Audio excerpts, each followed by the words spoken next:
ہمیشہ ٹاپ پر ایک خدا کو مانتے ہیں، باقی سارے خدا نیچے ہوتے ہیں، اوپر جا کر وہ توحید ہوگی ہمیشہ۔ کوئی مشرکانہ نظام ایسا نہیں ہے جو ٹاپ پر جا کر توحید نہ بن جائے۔ دیکھیے ہندو دیویاں دیوتا بے شمار، لیکن مہادیو وہ بھی کیا دو ہیں؟ مہادیو وہ تو ایک ہے۔ انگریزی میں گاڈز گاڈیسز، لیکن وہ چھوٹے جی سے لکھے جائیں گے، چھوٹے جی سے لکھے جانے والے gods and goddesses. Roman mythology ہو، گریک مائتھولوجی ہو، ان دیویوں دیوتاؤں کے نام ہی آپ نہیں یاد کر سکتے، لیکن گاڈ بڑے جی سے وہ ایک ہے کہ نہیں؟ ٹاپ پر جو ہے وہ ایک ہے، اس کو وہ بھی مانتے ہیں کہ اومنی پوٹنٹ، اومنیشنٹ، اومنی پریزنٹ، علی کل شیء قدیر، بکل شیء علیم، ہر جگہ موجود، وہ تو ایک ہی ہے، وہ تو کیپٹل جی سے لکھا جائے گا۔ باقی اس کے نیچے فوج ہے دیویوں کی دیوتاؤں کی خداؤں کی اور خدانیوں کی، وہ گاڈز اینڈ گاڈیسز ہیں۔ عرب میں کیا تھا؟ میں نے پہلے آپ کو وہ دو مثالیں دے دی ہیں، تیسری اور ایران کی لے لیجئے، خیر کا خدا اور شر کا خدا اور، ایک یزداں ایک اہرمن، ٹھیک، سنویت ہو گئی نا، دو خداؤں کو مانا، لیکن وہی ہیں جو خدائے گاں، خداؤں کا خدا، اس کو ایک ہی مانتے ہیں۔ یہی معاملہ عرب میں تھا، اللہ وہ ایک ہی تھا ان کے ہاں۔ قرآن میں آتا ہے ان سے پوچھئے وَلَئِن سَأَلْتَهُم مَّنْ خَلَقَ السَّمَاوَاتِ وَالْأَرْضَ لَيَقُولُنَّ اللَّهُ، جب ان سے کہا جاتا ہے کہ کس نے پیدا کیا آسمان اور زمین کو، یہ فوراً کہیں گے اللہ نے۔ فَأَنَّىٰ يُؤْفَكُونَ، تو یہ ماننے کے بعد کدھر جا رہے ہیں؟ وہ کیا کہتے تھے کہ وہ بڑا اللہ تو ایک ہی ہے، لیکن چھوٹے آلہہ ہیں۔ آلہہ اور اللہ میں وہی فرق ہے جو کیپٹل جی کا گاڈ اور چھوٹے جی سے گاڈز اینڈ گاڈیسز، وہی فرق ہے کہ جو مہادیو اور دیویوں اور دیوتاؤں میں ہے، وہی وہاں تھا۔ اللہ وہ ایک اور سپریم، سب سے بالا تر، اس سے اوپر کوئی نہیں، تخلیق میں اس کا کوئی ساجی نہیں، لیکن اس نے کچھ آلہہ ہیں جنہیں کچھ اختیارات تقسیم کیے ہوئے، کچھ اس کے لاڈلی ہستیاں ہیں جو سفارش کر سکتی ہیں۔ بس یہ شرک تھا مشرکین مکہ کا۔ بات سمجھ رہے ہیں؟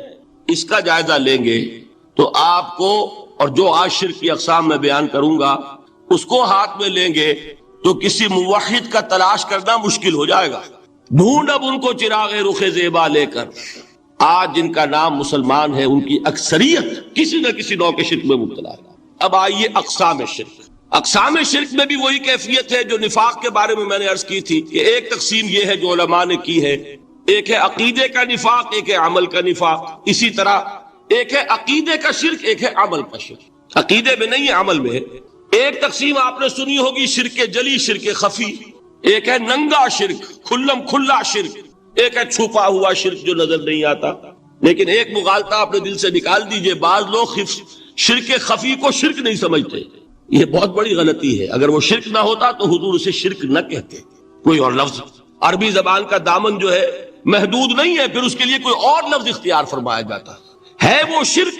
لیکن ایک شرک ہے جلی جو نمایاں ہے، نظر آ رہا، ایک ہے شرک خفی جو نظر نہیں آ رہا، اور وہ کتنا خفی ہو سکتا ہے اس کی ایک مثال دی حضور نے۔ شرک خفی اتنا خفی ہو سکتا ہے، ذرا مبالغہ دیکھیے جو حضور نے بات کو سمجھانے کے لیے مثال میں جو مبالغہ اختیار فرمایا۔ ایک سیاہ اندھیری رات میں ایک سیاہ پتھر پر ایک سیاہ چیونٹی کو رینگتے ہوئے دیکھنا جتنا مشکل ہے، اتنا ہی شرک خفی کا پہچاننا مشکل ہے۔ بتائیے، آپ نے فرمایا انا افصح العرب، میں عرب کا فصیح ترین انسان ہوں، اس سے آگے کوئی مثال دی جا سکتی ہے؟ اندھیری رات، تاریک رات، پتھر سیاہ، چیونٹی سیاہ، کون دیکھ سکتا؟ جتنا اس کو دیکھنا ناممکن ہے اتنا ہی شرک خفی کا پہچاننا مشکل ہے۔ گویا کہ اس سے تو اللہ ہی بچائے گا تو انسان بچے گا۔ ایک آخری بات تمہیداً اور عرض کر دوں، پھر میں چلوں گا اقسام پر۔ میری جو باتیں آپ کے سامنے آئی اس سے ایک منطقی نتیجہ نکلتا ہے، کوئی شخص اگر حقیقتاً شرک سے بچ جائے، واقعتاً شرک سے بچ جائے، ہر قسم سے بچ جائے، اس سے بھی اوپر کوئی انسان ہوگا۔ گویا کہ یہ آخری منزل ہے، یا یوں کہیے کہ جس شخص کے بارے میں اللہ تعالیٰ یہ مان لے کہ میرا یہ بندہ شرک سے بری ہے، اس سے بڑی سند کوئی ہے؟ دی ہائیسٹ ٹیسٹیمونیل، سب سے بڑی سند، سب سے بڑی تعریف جو بندے کی ہو سکتی ہے وہ کیا ہے؟ یہ مشرک نہیں ہے۔ یہی وجہ دیکھیے آپ قرآن مجید میں حضرت ابراہیم کے ذکر میں دیکھیں گے، ابراہیم کا مقام کیا ہے؟ خلیل اللہ، ابو الانبیاء، امام الناس، تین نسبتیں ہیں، تینوں بڑی عظیم۔ اللہ کے ساتھ نسبت کیا ہے؟ خلیل، واتخذ اللہ ابراہیم خلیلا۔ ابو الانبیاء، کتنے نبی ہیں ان کی نسل میں؟ اسحاق اور اسماعیل سے چلیے، پھر یعقوب اور یوسف، اور پھر چلیے موسیٰ اور ہارون، اور پھر چلیے سارے انبیاء بنی اسرائیل کے، حضرت عیسیٰ، پھر یہاں تک کہ محمد الرسول اللہ کس کی اولاد ہے؟ ابراہیم کی، ابو الانبیاء۔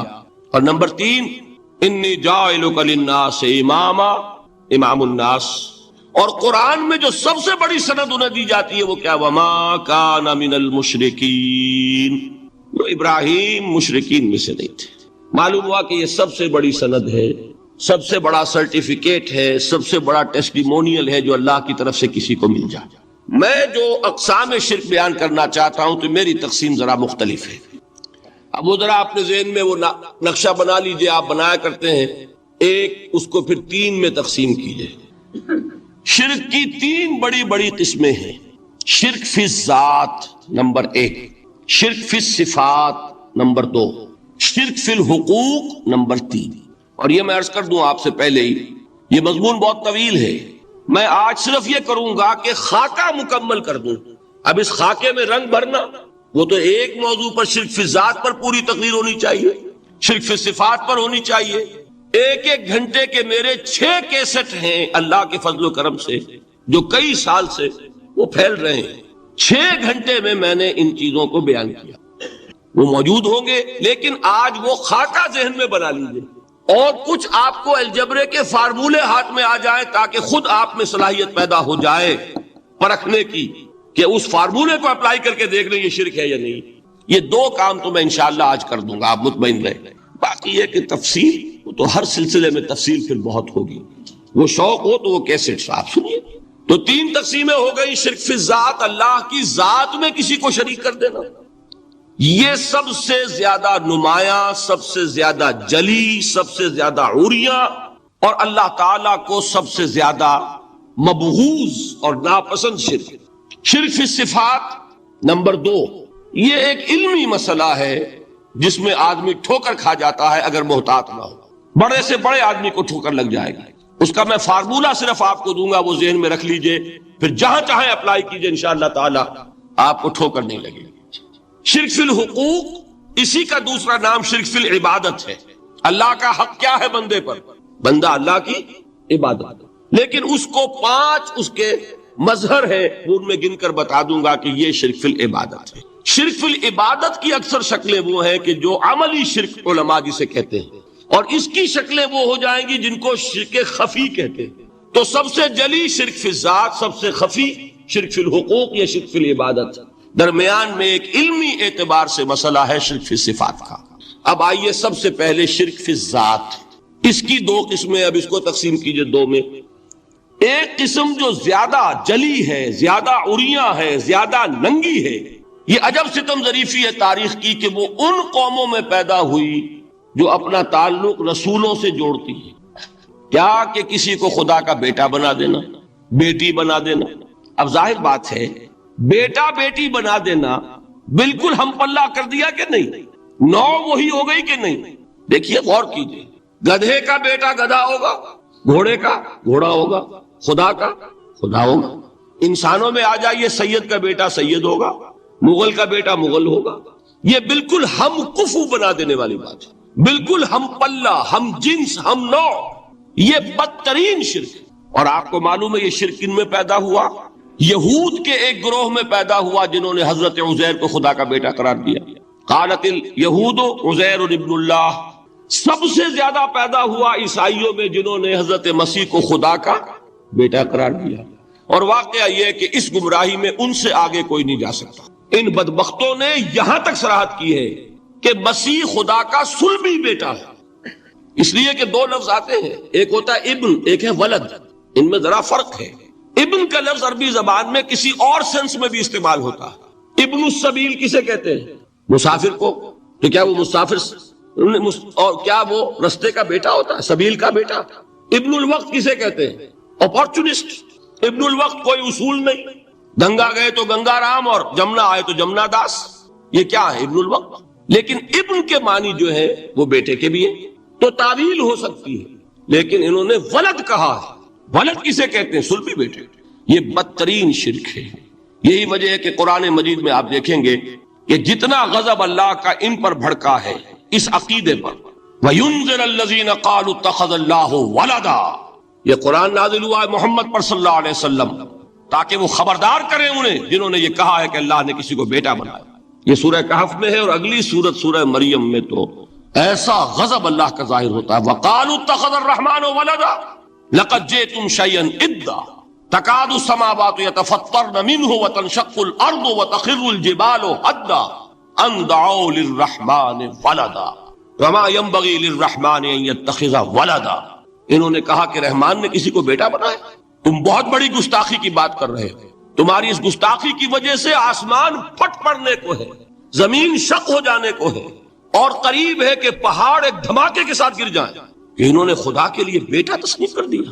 حالانکہ اللہ رحمان اس کی شان اس سے بہت بلند و بالا ہے کہ اس کے کوئی بیٹا ہو۔ اس کی وجہ بھی سمجھ لیجئے کہ بیٹے کی ضرورت کسے ہوتی ہے؟ جو خود فانی ہو۔ کیوں ہے آپ کو طلب بیٹے کی؟ ہم نہ ہوگے ہمارا نام زندہ رہے گا، یہ ایک اٹرنل ہونے کی خواہش ہے، انہیرنٹ، نام چلے گا۔ اسی لیے بیٹی سے آدمی سمجھتا ہے کہ نام نہیں چلتا۔ یہ طلب جو ہے بیٹے کی کیوں ہے؟ بیٹے سے نسل چلتی ہے۔ اس کی ضرورت کس کو ہے؟ جو خود فانی ہے۔ وما ينبغي للرحمن ان يتخذ ولدا، جو خود باقی ہے ہمیشہ کے لیے، اس کو کوئی احتیاج ہے۔ تو آپ نے بات سمجھ لی، میں بہت مختصر بات کروں گا آج۔ اسی طریقے سے حضرت ابراہیم کی نسل سے تھے جو مکے کے لوگ اور عرب کے لوگ، بنی اسماعیل، جو موحد کامل تھا ابراہیم، جس کو اتنی مرتبہ سند ملی وما کان من المشرکین، ان کی نسل میں وہ لوگ تھے جنہوں نے فرشتوں کو خدا کی بیٹیاں بنا دیا۔ یہ جو ان کی دیویاں تھیں یہ مؤنث، لات، عزا، منات، یہ سب کیا مؤنث نام ہے۔ انہوں نے یہ کہا کہ فرشتے جو ہیں وہ خدا کی بیٹی۔ اصل میں عقیدہ کیسے ہوتا ہے؟ انہوں نے کہا بڑے لاڈلے ہیں، لاڈلی ہوتی ہے بیٹی بہت زیادہ، تو یہ خدا کی بیٹیاں ہیں۔ ہوتے ہوتے ان کا یہ عقیدہ ایسا پکا ہوا کہ بجائے استعارے کے اب انہوں نے حقیقت بنا دیا یہ خدا کی بیٹیاں۔ ان پر قرآن مجید نے کئی جگہ پر ذرا ایک لطیف انداز میں تنزیہ پیرائے میں بھی کہا ہے کہ بھائی تم نے خوب کیا، انہوں نے الاٹ کیا تو بیٹا تو کیا، تم نے اللہ کو الاٹ کی تو بیٹیاں کی، جو تمہیں خود پسند نہیں۔ الکم البنون، تمہارے لیے بیٹے ہو، وَلَهُ الْبَنَاتُ، اور اس کے لیے بیٹیاں۔ تو یہ تو ذرا ایک لطیف انداز ہے، تنزیہ پیرایا ہے، لیکن ان تینوں کو اب آپ ایک جگہ کر لیجئے۔ بیٹا بیٹی قرار دینے کا شرک، یہ کیا ہے؟ شرک فی الذات، ہر اعتبار سے اللہ کا مثل بنا دینا، ہم کف بنا دینا، ہم پلہ بنا دینا، ذات میں شریک کر دینا، یہ بدترین شرک ہے۔ یہی وجہ ہے، دیکھیے قرآن مجید کی عظیم ترین سورت کون سی ہے؟ سورہ اخلاص، جو ایک تہائی قرآن کے مساوی حضور نے قرار دیا، جس میں ثلث قرآن کے مساوی، وہ در حقیقت اسی شرک کی نفی پر ہے۔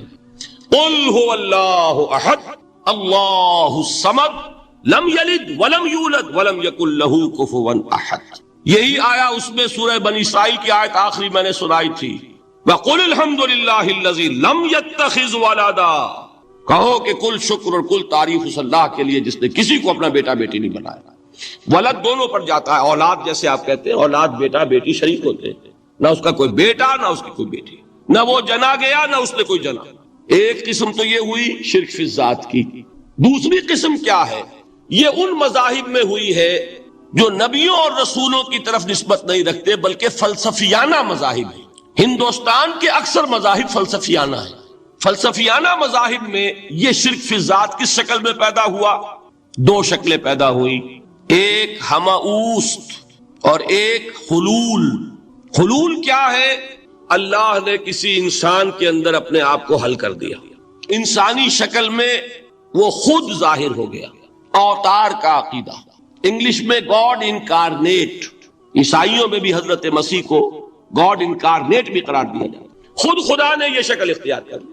رام چندر جی ہوں، کرشن جی مہاراج ہوں، کیا ہے؟ یہ اوتار ہیں، اللہ نے ان میں حلول کیا یا اللہ نے ان کی شکل میں ظہور کیا۔ سمجھ میں آ گیا؟ اور ایک عقیدہ کیا ہے؟ یہ بڑا فلسفیانہ مسئلہ ہے، دیکھیے بڑا ٹیڑھا مسئلہ ہے یہ، لیکن میں اس وقت اس کی تفصیل میں نہیں جاؤں گا، بہت باریک باتیں ہو جائیں گی۔ مسئلہ کیا ہے کہ اگر خدا کو مان لے تو پھر سوال یہ ہے کہ خدا نے اس کائنات کو کیسے پیدا کیا. یہ ایک سوال آتا ہے ذہن میں، جس کے نہیں آتا وہ کہے گا پاگل پن ہے، خامخواہ اس پر کیوں سوچتے ہیں. لیکن جس کے ذہن میں سوال آ گیا اس کے لیے بڑی مصیبت ہو جاتی. وہ تو سوچتا ہے، انسان کا اختیار نہیں ہوتا اپنے ذہن پر، وہ لاکھ روکے اسے مت سوچو، وہ اور سوچے گا. یہ مصیبت ہے فلسفیوں کی، کیسے پیدا کیا. اب ایک تصور تو یہ ہے کہ جیسے یہ میز ہے، بڑھئی نے بنایا اس کو، بڑھئی علیحدہ ہے، میز علیحدہ ہے. لیکن اس میں یہ بات ماننی پڑے گی کہ پہلے کوئی چیز تھی جس سے میز بنائی. لکڑی تو تھی نا، اس سے میز بنائی. لہذا ہندوؤں میں ایک عقیدہ یہ ہے کہ خدا بھی قدیم، مادہ بھی قدیم. خدا نے اس مادے سے یہ شے بنا دی، مادے سے یہ بنا دی. وہی مٹی کی تغاری ہوتی ہے، کمہار اس سے کوئی رکابی بنا دیتا ہے، کوئی وہ ہنڈیا بنا دیتا ہے، کوئی گھڑا بنا دیتا ہے. مٹی تو ہے نا پہلے. تو مادہ بھی قدیم، خدا بھی قدیم، اور مادے سے خدا نے یہ شکلیں بنا. ٹھیک، یہ بھی سنویت ہو گئی، توحید تو ختم ہو گئی. تو جن لوگوں کا ذہن تھا توحیدی لیکن اس مسئلے میں الجھ گئے، انہوں نے ایک اور شکل تجویز کی کہ خدا خود ہی اس شکل میں تبدیل ہو گیا. کیسے؟ جیسے برف پگھلتی ہے تو پانی بن جاتا ہے. پانی کہاں سے آیا؟ برف سے. اب کوئی پوچھے برف کہاں ہے؟ بھائی یہی پانی ہے، یہی برف ہے یا نہیں؟ اسی پانی کو آگ کے اوپر آپ نے رکھ دیا، وہ بھاپ بن گئی. اب آپ کہیں برف کہاں ہے، پانی کہاں ہے؟ یہی بھاپ جو ہے یہی در حقیقت پانی ہے، یہی بھاپ جو ہے یہی برف ہے. یہ ہے وہ ہماؤس پینتھیزم جس کو انگریزی میں کہتے ہیں، کہ خود خدا نے روپ دھار لیا اس کائنات کا. یہ دو فلسفے ہیں. کیا ہے یہ؟ بدترین شرک. پہلی، اگر شکل ہے تو وہ انسان خدا قرار پا گیا، جس کو اوتار مانا وہ خدا ہو گیا کہ نہیں. اور دوسری شکل میں تو ہر چیز ہی خدا ہے، یہ بھی خدا، یہ بھی خدا، پتھر بھی خدا، درخت بھی خدا، ہر چیز خدا. اس لیے کہ وہ برف پگھلی ہے تو پانی بنا ہے. وہ پانی چاہے زیر زمین آ رہا ہے، وہ پانی چاہے زمین کے اوپر دریا کی شکل میں آ رہا ہے، یا زمین میں سوتے چل رہے ہیں، پانی تو وہی برف ہے جو پہاڑوں پر ہمالیہ پر پڑا ہوا ہے، وہی پگھل رہا ہے، یہ کچھ بن رہا. یہ ہے شرک فی الذات کی دوسری قسم جو دنیا میں رہی، پینتھیزم اور انکارنیشن، یا حلول اور ہماؤس. سمجھ میں آگے؟ اب میں ایک بات آپ سے عرض کروں گا. اللہ کا اس امت پر بہت بڑا فضل ہے جس کا آپ کو شکر ادا کرنا چاہیے.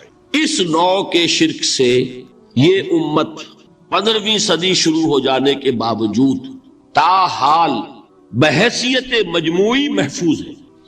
میں نے بحیثیت مجموعی کہا ہے.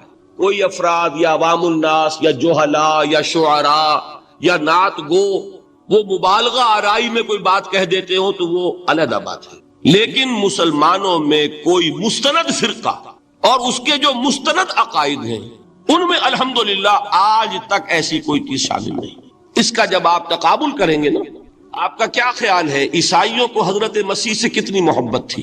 اس کا تقابل کیجئے جو محبت مسلمانوں کو رہی حضور کے ساتھ. عیسائیوں کی محبت عشر عشیر نہیں بنے گی. اس محبت کے باوجود کہ ہمیں 10 گنا 100 گنا 1000 گنا زیادہ محبت ہے حضور کے ساتھ، لیکن دیکھیے کہ انہوں نے خدا کا بیٹا بنا دیا. یہاں کسی نے حضور کے بارے میں یہ بات آج تک کہی؟ یہ بہت بڑا کنٹراسٹ ہے نا. یہ در حقیقت عقیدت اور محبت کا غلو ہوتا ہے. تو عقیدت اور محبت کی کمی تو یہاں بھی نہیں، الحمدللہ ان سے زائد ہے. لیکن الحمدللہ ثم الحمدللہ ثم الحمدللہ خدا کا بیٹا تو کسی نے نہیں بنایا. اچھا، میں ایک اور کنٹراسٹ آپ کو دکھاتا ہوں تاکہ آپ اللہ کا شکر کریں. حضرت علی کی کیا نسبت ہے حضور کے ساتھ؟ نبی اور امتی. حضرت علی کو خدا کہنے والے پیدا ہوئے کہ نہیں؟ بتائیے نا. کیا وجہ ہے کہ علی کو خدا کہنے والے پیدا ہوئے لیکن محمد کو خدا کہنے والا پیدا نہیں ہوا صلی اللہ علیہ وسلم ورضی اللہ تعالی عنہ؟ بہت اہم بات ہے، غور کیجئے گا اس میں. حالانکہ حضرت علی کا رتبہ کہاں، حضور کا کہاں. آج بھی آپ دیکھیے آپ کے جاہل عوام کے زبان پر نعرہ یا علی مدد کا ہوتا ہے، یا محمد مدد کسی نے کہا آج تک؟ یہ یا محمد لکھنے کے کام آتا ہے. صرف وہ مسجد پہ لکھ دو تاکہ پتہ چل جائے یہ فلاں فرقے کی مسجد ہے، دوسرا خود ہی بھاگ جائے وہاں سے. یہ صرف اس کام کے لیے ہے. باقی جہاں اصل میدان میں بات آتی ہے کوئی نعرہ لگاتا ہے یا محمد مدد، محمد کا رتبہ اونچا یا علی کا، تو ان سے کیوں نہیں مدد مانگی؟ یہ سوالات آپ کے سامنے رکھ رہا ہوں. پھر یہ کہ جس طریقے سے کہ غوث اعظم کو پکارا جاتا ہے، کیا محمد کو پکارا جاتا ہے؟ کیا نسبت ہے؟ حضرت علی تو پھر بھی صحابی ہے، خلیفہ چہارم ہے، حضور کے چچا داد بھائی ہے، داماد ہے. غوث اعظم تو بہرحال وہ نسبت تو نہیں ہے. دیکھیے میں اس کا تعلق جوڑتا ہوں ختم نبوت سے. جس طرح اللہ نے خصوصی حفاظت فرمائی ہے قرآن کی، اسی طرح خصوصی حفاظت فرمائی ہے محمد الرسول اللہ کی. یہ اسپیشل پروٹیکشن ہے، ورنہ نہیں ہو سکتی تھی. یہ خصوصی تحفظ ہے اللہ کا. یہاں بگاڑ پیدا ہو جائے تو صحیح کون کرے گا؟ حضرت مسیح کی اصل حقیقت تو حضور نے آگے بتا دی. ذالک عیسی ابن مریم قول الحق الذی فیہ یمترون ما کان للہ ان یتخذ ولدا سبحانہ. یہ حضور نے آ کر حضرت مسیح کی حقیقت بیان کر دی کہ نہیں؟ سورہ مریم کی یہ آیات سنی تھی نجاشی رحمت اللہ علیہ نے جب حضرت جعفر ابن ابی طالب کی زبان سے، تو کیا کہا تھا تنکا اٹھا کر، خدا کی قسم جو ان آیات میں مسیح کا مقام بیان ہوا ہے، مسیح اس سے تنکا بھر بھی زیادہ نہیں ہے. لیکن اگر محمد الرسول اللہ کو خدا کا بیٹا بنا دیا گیا ہوتا یا خدا بنا دیا گیا ہوتا تو کون آتا اس کی اصلاح کا؟ جیسے قرآن مجید کا تحفظ ہے ایسے ہی محمد الرسول اللہ کا تحفظ ہے. وہ تحفظ ہوا کیسے ہے؟ جتنا قرآن مجید نے ایمفیسائز کیا حضور کی بشریت کو. قل انما انا بشر مثلکم، اے نبی ان کو بتاتے رہیے، بار بار بتائیے کہ مجھے کچھ اور نہ بنا لینا، میں بھی بشر ہوں، انسان ہوں. ہاں مجھ پر وحی ہوتی ہے، تم پر نہیں ہوتی، یہ فرق ہے. میں رسول ہوں، تم نہیں ہو. یہ بعد میں ذرا اور مسئلہ میں واضح کروں گا. ابھی صرف یہ نوٹ کیجئے کہ یہ تحفظ جو ہے، جیسے قرآن کو تحفظ دیا لیکن اس کے لیے ذرائع بھی ہے نا. یہ حفظ قرآن کا سلسلہ جو ہے یہ اس کا ذریعہ بنا. یہ رمضان میں تراویح جو ہے اس کا ذریعہ بنی. ہمارے ملکوں کے اندر تو حفاظ کو مسجدیں نہیں ملتی، تلاش کرتے پھرتے ہیں. اور ایک جیسا کہ اینول جشن ہوتا ہے قرآن مجید کا، ہر حافظ اپنا حفظ تازہ کر رہا ہے، حفاظ لگے ہوئے ایک دوسرے کے ساتھ تازہ کرنے میں. یہ ذریعہ ہے اللہ تعالیٰ نے کہ جس کے ذریعے سے قرآن کو محفوظ کیا. تو حضور کو جو حفاظت دی اس کا ایک طریقہ کیا ہوا؟ قرآن مجید میں حضور کی بشریت کا نمایاں کرنا، اور دوسرا یہ کہ خود حضور نے ایسی باریک بینی سے روکا. یہ بھی آپ کو پسند نہیں تھا کہ میں آؤں تو تم کھڑے ہو جاؤ. سنا کہ نہیں سنا آپ نے؟ صحابہ کو آپ روکتے تھے. ایک صحابی کی زبان سے نکل گیا ما شاء اللہ و ما شئت، جو اللہ چاہے اور جو آپ چاہیں. فوراً ٹوک دیا اجعلتنی للہ ندا، کیا تم نے مجھے خدا کا مد مقابل بنا دیا؟ مشیت صرف اس کی ہے. یہ روک ٹوک یہ وہ چیزیں ہیں کہ جس کی بنا پر اللہ نے تحفظ عطا. یہ جو آپ نے فرمایا میری قبر کو کسی جلسے اور جشن کا مرکز نہ بنا لینا، فرمایا کہ نہیں فرمایا؟ اللہ تعالیٰ لعنت فرمائے بنی اسرائیل پر کہ انہوں نے اپنے نبیوں کی قبروں کو وہ میلہ گاہ بنا دیا. یہ ساری وہ ہیں، یہ تحفظات ہیں، یہ بچاؤ ہے. یہ امت کو متنبہ کیا جا رہا ہے کہ محبت اور عقیدت کا غلو جیسے پہلے ہوا، یا اہل الکتاب لا تغلو فی دینکم، اے کتاب والو اپنے دین میں غلو سے کام نہ لو. یہ غلو محبت، غلو عقیدت ہے جس کی بنا پر وہ خدا کے بیٹے بنا دیے گئے. اور اگر وہ ہوتا یہاں اللہ کا نہ معلوم اللہ کے برابر کس طریقے سے حضور کو بنا دیا جاتا. لیکن قرآن نے خود حضور نے اس کی پیش بندی کی، جس کا ظہور ہم دیکھ رہے ہیں کہ اللہ کے فضل و کرم سے یہ امت تا حال بحیثیت مجموعی محفوظ ہے. البتہ دیکھیے شاعروں کی باتیں اور ہوتی ہیں، اور عوام کی اور واعظوں کی اور نعت گوؤں کی باتیں جو ہے وہ اور. میں جس چیز کی نفی کر رہا ہوں وہ علماء کی بات ہے. شاعروں کا تو قرآن مجید کے اندر خود ہی بھاڑا پھوڑ دیا اللہ نے. وَالشُّعَرَاءُ يَتَّبِعُهُمُ الْغَاوُونَ أَلَمْ تَرَ أَنَّهُمْ فِي كُلِّ وَادٍ يَهِيمُونَ إِنَّهُمْ يَقُولُونَ مَا لَا يَفْعَلُونَ. مبالغہ نہ کریں تو شعر میں رنگ ہی پیدا نہیں ہوتا. پھر شعر کائے کو کہنا ہے نثر کہو بھائی. مبالغے سے اس میں ایک تاثیر پیدا ہو. وہ مبالغے ہمارے شاعروں نے ہمارے نعت گاؤں نے کیے ہیں، اور اس میں اللہ تعالیٰ انہیں معاف کرے بالکل اوتار کر الفاظ بھی استعمال کر دیے. وہی جو مستوی عرش تھا خدا ہو کر اتر پڑا وہ مدینے میں مصطفیٰ ہو کر. بتائیے رام چندر جی کے بارے میں جو عقیدہ ہے، اب کیا فرق رہ گیا؟ بال برابر فرق ہے یا کوئی؟ اور نقطے پیدا کرتے ہیں. مدینے کی مسجد میں ممبر کے اوپر بغیر عین کا ایک عرب ہم نے دیکھا. کیا سمجھ میں آیا؟ عرب میں سے عین نکالا، کیا بنا؟ یہ نقطہ آفرینی ہے. اسی طریقے سے ہماری شاعری میں کچھ ہماؤست کا رنگ بھی پیدا ہو گیا. خود کوزاؤ، خود کوزا کرو، خود گلے کوزا، خود رندے صبح کش، خود برسر کوزا خریدار بے آمد بشکست و رواں شد. وہ خود ہی کوزا ہے، خود ہی مٹی ہے جس سے کوزا بنا ہے، خود ہی کوزے کا بنانے والا ہے. سمجھ رہے؟ الفاظ تو بڑے پیارے ہیں، بڑے مزیدار ہیں، آدمی ایک دفعہ وجد میں آ جاتا ہے. لیکن ہے کیا وہی ہے نا کہ وہی جو برف تھا پگھل کر پانی بن گیا. خود کوزاؤ خود کوزا کرو، خود گلے کوزا خود رندے صبح کش. خود ہی اس کوزے میں شراب ڈال کے پیتا بھی ہے، خود ہی مٹی ہے، خود ہی وہ بنانے والا ہے، خود ہی کوزا ہے، خود ہی اس میں شراب ڈال کے پیتا بھی ہے، اور خود ہی اس کوزے کو توڑ کر اپنا راستہ بھی لیتا ہے. اب آپ اس پر سر دھنیے اور جو چاہے کریں، لیکن یہ کہ اس کا ڈانڈے مل گئے کہ نہیں اسی اماؤس سے. لیکن یہ کسی مفتی کی بات ہے کیا، یا کسی ائمہ دین میں سے کسی کا قول ہے؟ بھائی شاعروں کی باتیں سن لیا کریں، اللہ اللہ خیر سن. ان چیزوں کا بہت زیادہ سختی کے ساتھ نوٹس بھی لینے کا کوئی فائدہ نہیں ہوتا. بات وہ ہونی چاہیے کہ جو علماء کہہ رہے ہیں مستند عقائد ہو، جو ان کی کتابوں میں درج ہو، ان سے بات ہونی چاہیے. تو یہ چیزیں، یہ گمراہیاں آئی ہیں، لیکن الحمدللہ ثم الحمدللہ کہ یہ عوام میں ہے، جہلاء میں ہے، شعراء میں، نعت گوؤں میں ہے. یہ کسی بھی مستند دینی فرقے کے مستند علماء میں ہم کہاں موجود. البتہ ایک مسئلہ جو ہے نور اور بشر کا، وہ ذرا تھوڑا سا میں حل کر دوں. آج آپ سمجھتے ہوں گے لا ینحل ہے. میں نے جس طرح کہا تھا کہ امام بخاری کا قول بھی 100% درست اور امام ابو حنیفہ کا بھی 100% درست ثابت کیا کہ نہیں، اسی طرح میں کہتا ہوں جو حضور کو بشر کہتے ہیں وہ بھی 100% درست، جو حضور کو نور کہتے ہیں وہ بھی 100% درست. مطلب کیا ہے؟ دیکھیے، ہر انسان کے وجود کے دو حصے ہیں. میں نے پہلے دن شاید کچھ بیان کیا تھا. ایک خاکی وجود، اور اینیمل بینگ جو حیوان ہے ہمارا. ایک وہ روح ربانی جو اس میں پھونکی گئی.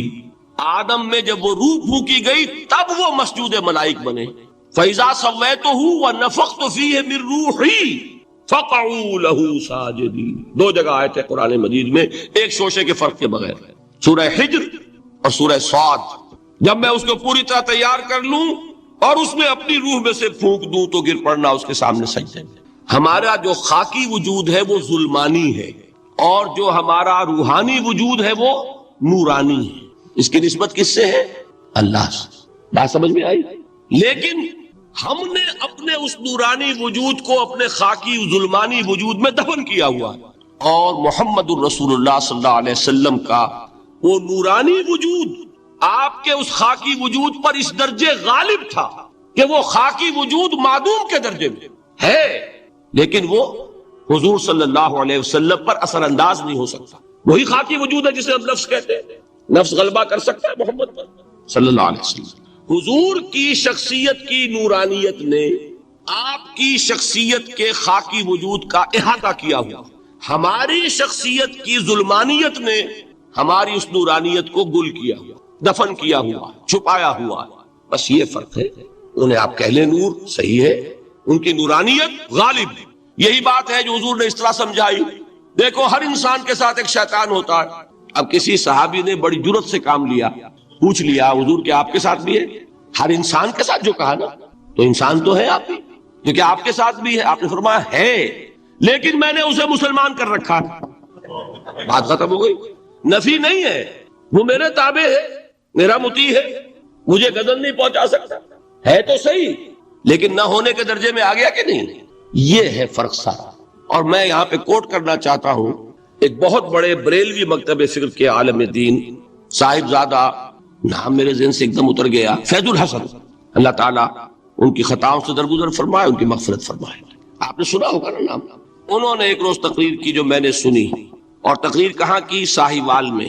وہاں کا ایک بہت مشہور چوک ہے، مہاجرین، مسجد مہاجرین کہلاتی ہے، وہاں تقریر تھی. میں نے سنی. ان کے الفاظ یہ تھے کہ کیا آپ لوگ ہمیں جاہل سمجھتے ہیں؟ کیا ہمیں عربی نہیں آتی؟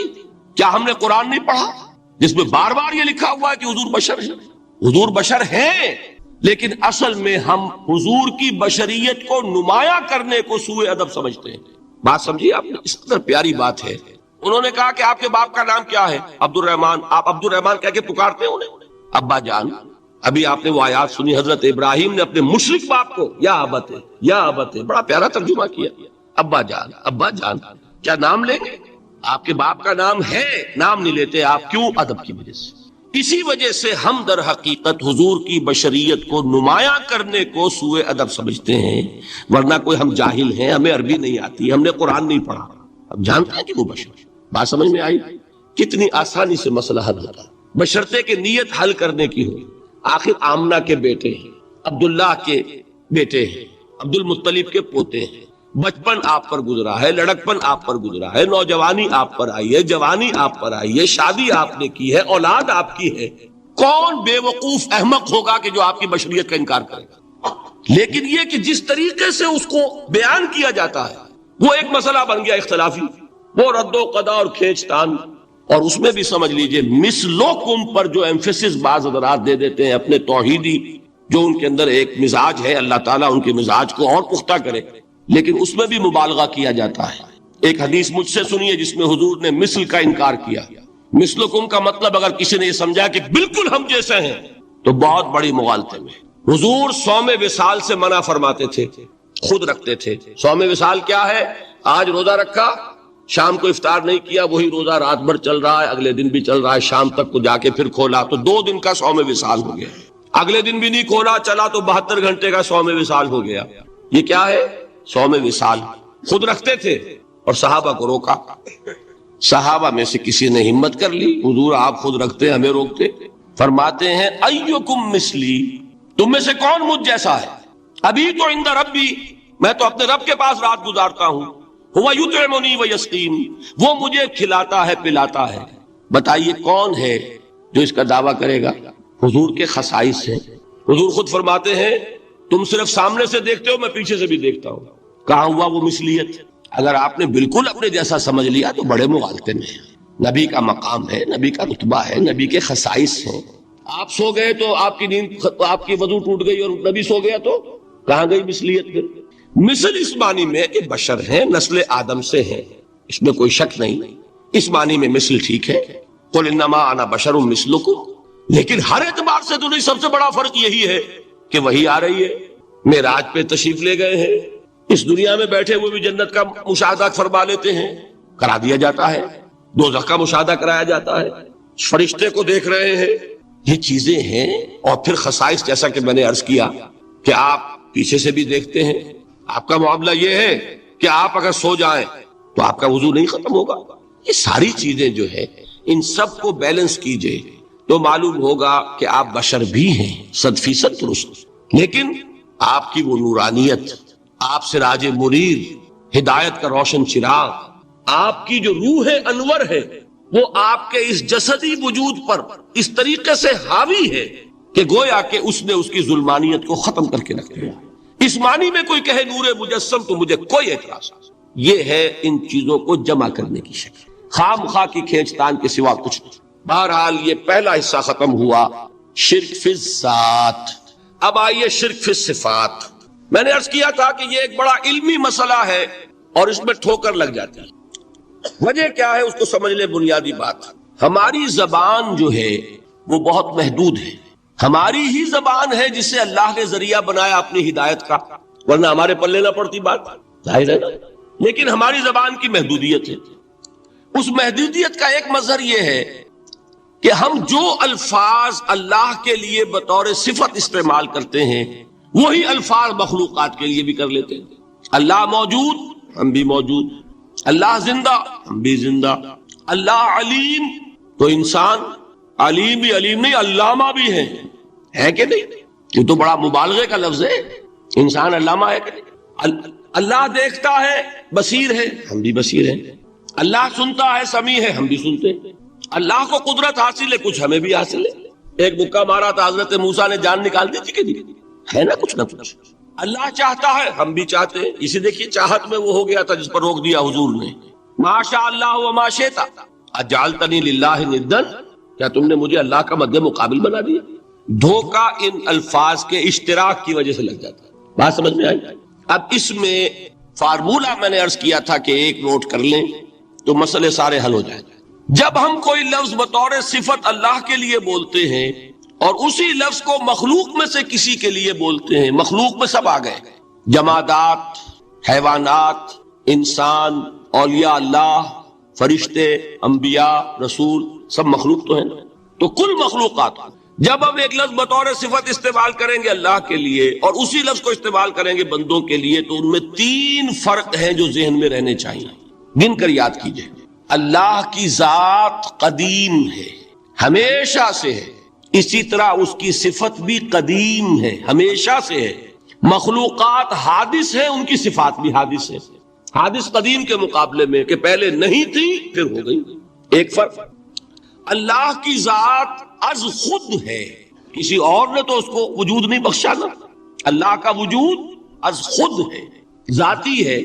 اسی طرح اس کی صفات ذاتی ہیں، کسی اور کی عطا کردہ نہیں ہے۔ مخلوق کوئی ہو کسے باشد، ان کا وجود ذاتی نہیں عطائی ہے، اللہ نے دیا تو وجود ملا۔ اسی طرح ان کی صفات عطائی ہیں، ذاتی نہیں۔ دو فرق ہو گئے۔ اللہ کی ذات مطلق ہے، لا محدود، اسی طرح اس کی صفات مطلق ہیں، لا محدود۔ مخلوق کی ذات محدود کسے باشد، صفت بھی محدود۔ تین فرق، ذاتی عطائی، قدیم حادث، لا محدود محدود۔ تین فرق ذہن میں رہیں تو جو صفت بھی آپ اب بولیں گے اس پہ یہ تینوں باتیں ذہن میں رہیں۔ سمجھ میں آ گئی بات؟ اب اس کا اطلاق کیجئے تو یہ علم غیب کا مسئلہ حل ہو جائے گا۔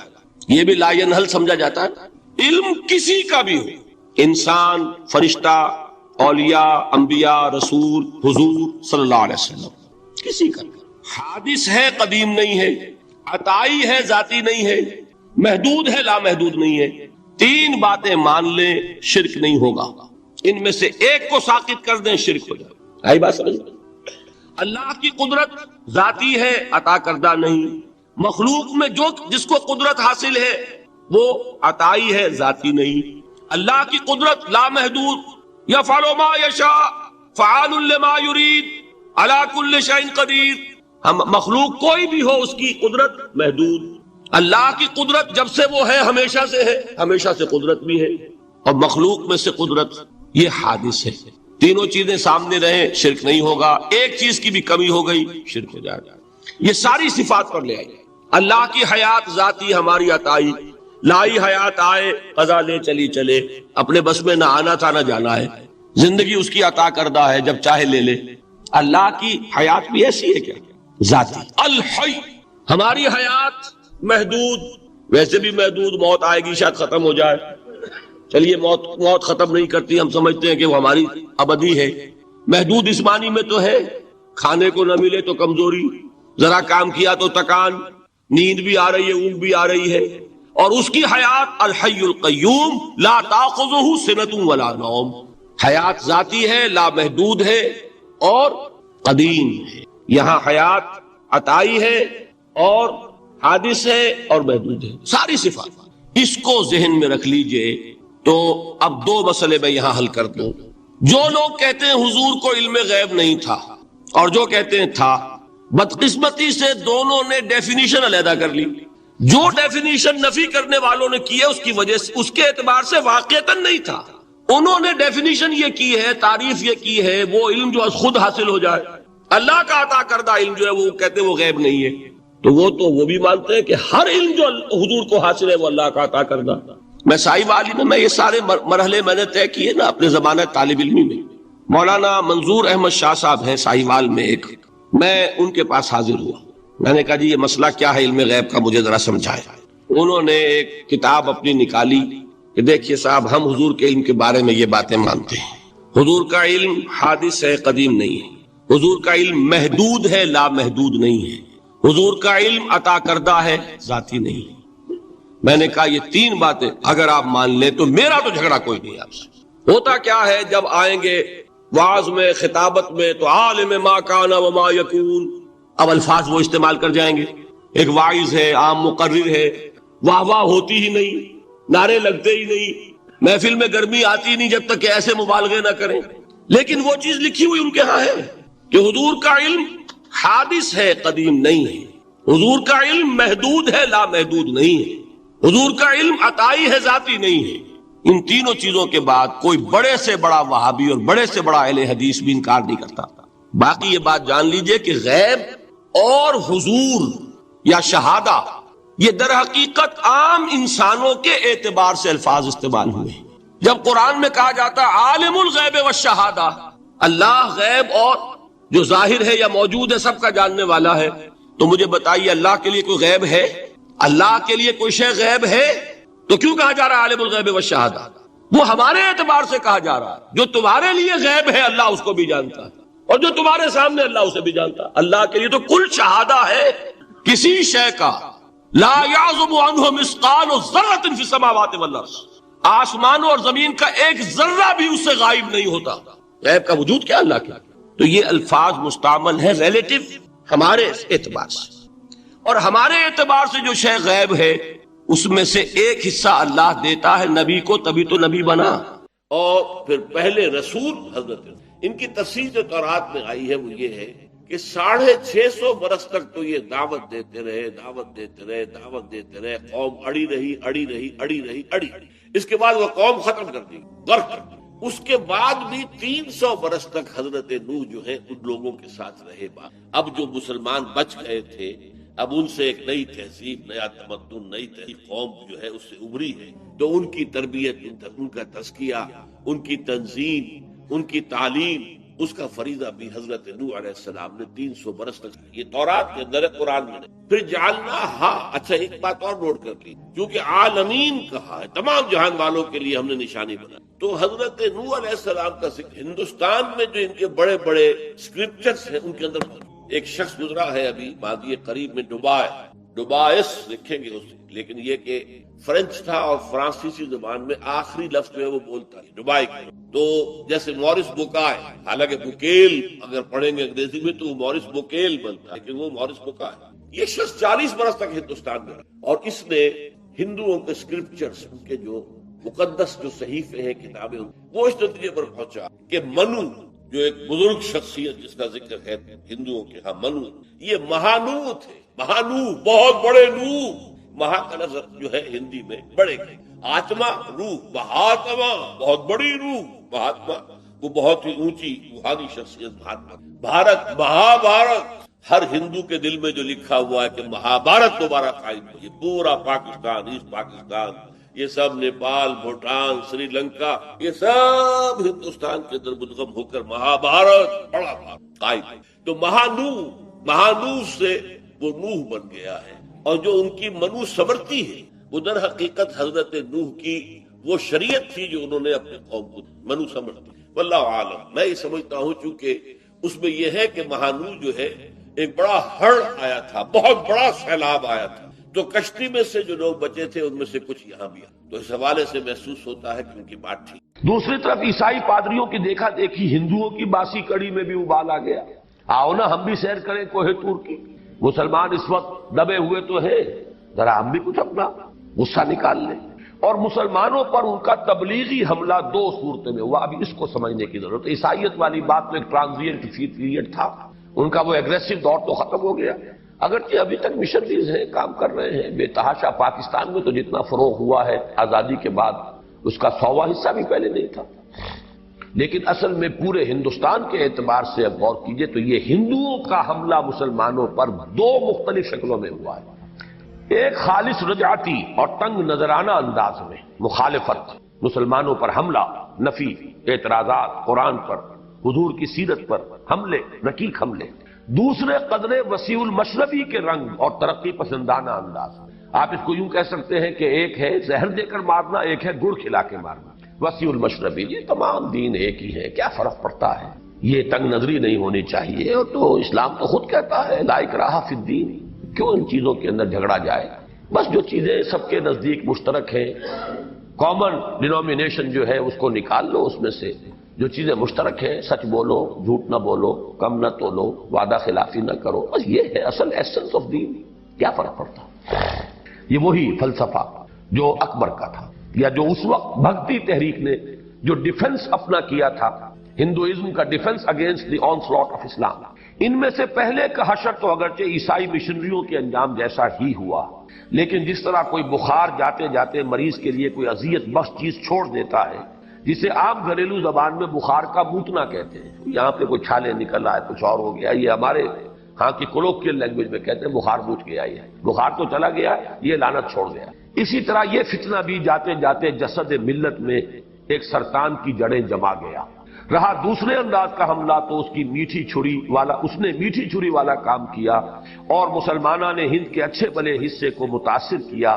یہاں تک کہ بعض انتہائی اہم شخصیتیں بھی اس کی زلف گراگیر کی اسیر ہو گئیں۔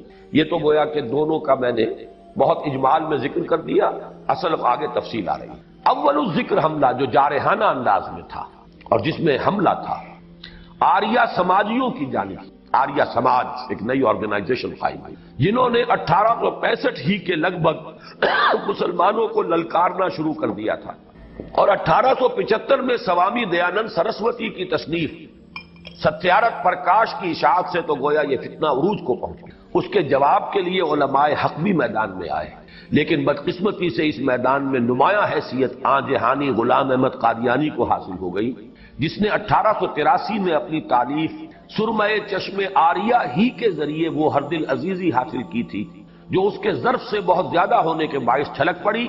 نتیجتاً وہ خود بھی گمراہ ہوا اور دوسرے سینکڑوں اور ہزاروں کو بھی گمراہ کر۔ یہ ہے اس بخار کا موتنا، کیونکہ باقی علماء میں یہ استعداد اتنی نہیں تھی یا ان کا شغف نہیں تھا، ذوق نہیں تھا۔ اس شخص نے خاص اس میدان کے اندر جو ایکسپرٹیز ہے، جو درکار ہے، مہارت وہ حاصل کی اور آریوں کے ساتھ مناظرے کیے، انہیں شکستیں دی اور کتاب لکھی سرمہ چشم آریہ۔ نتیجہ یہ وہ مسلمانوں میں پاپولر ہو گیا۔ ظاہر بات ہے حملے کا جواب دے رہا ہے، مسلمانوں کی طرف سے مدافعت کر رہا ہے۔ چنانچہ مولانا ثناء اللہ امرتسری کے بارے میں آتا ہے، اہل حدیث، وہ یہ کہتے ہیں کہ ایک زمانے میں میں اس کا وضو کرانا اپنے لیے باعث سعادت سمجھتا تھا، اور بڑے بڑے علماء نے اس کی تعریفیں کی۔ علامہ اقبال نے کہا اگر کسی کو صحیح اسلام دیکھنا ہو تو قادیان میں جا کے دیکھے۔ تو یہ چیز جو تھی ظرف سے زیادہ تھی، کم ظرف پڑ گیا اتنا، تو اب دعوے شروع ہوئے۔ وہ پہلے وہ مسیح موعود کا دعویٰ ہوا، پھر مجدد کا دعویٰ ہوا، ہوتے ہوتے وہ نبوت کا دعویٰ، اور اس طرح جو ہے جسد ملی میں ایک بہت بڑا ناسور جو ابھی تک بہ رہا ہے، وہ زخم ہے جو لگا ہے، وہ ناسور کی شکل اختیار کر چکا۔ یہ گویا کہ بائی پروڈکٹ ہے آریہ سماجی حملے کا۔ آریہ سماجی حملے کا وہ تو حشر تو وہی ہوا کہ جو ان کا ہوا تھا عیسائی مشنریز کا، لیکن یہ کہ یہ شخصیت پاپولر ہو گئی، اسے موقع مل گیا، اور پھر اس نے جو بھی فساد مچایا وہ ابھی تک جاری ہے۔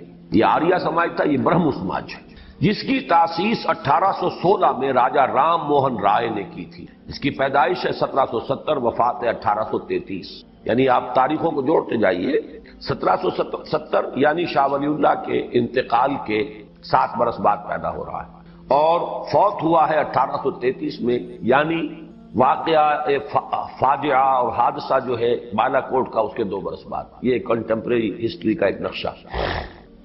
عجیب بات یہ ہے کہ یہ انتہائی ذہین و فتین اور عالم و فاضل شخص بھی پہلے اسلام اور مسلمانوں کی جانب سے مدافعت کرتے ہوئے ہی سامنے، چنانچہ اس نے مسلمانوں کو عیسائی مشنریوں کے حملے سے بچانے کے لیے تحفۃ الموحدین تصنیف کی، فارسی زبان میں موحدین کا تحفہ، اور اس طرح مسلمانوں میں ہر دل عزیزی حاصل کر لی، تثلیث کی نفی، عیسائیت کی تردید، توحید کا اس بات۔ تو ظاہر بات ہے مسلمانوں کے اندر ہر دل عزیز ہو گیا۔